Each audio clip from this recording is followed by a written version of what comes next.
Hi everyone, welcome back to another video from Wake&Tech. In this video, we are going to be learning how to blur background on Zoom Workplace.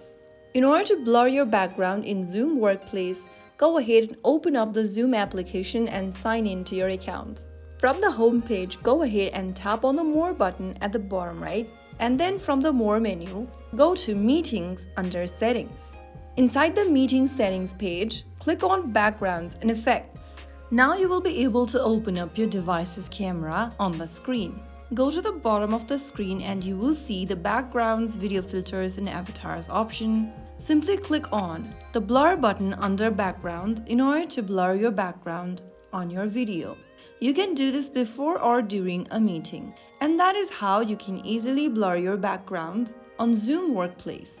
If you found the video helpful, don't forget to like, share and subscribe to our channel for more Zoom tutorials. I'll see you in the next video. Stay tuned till then.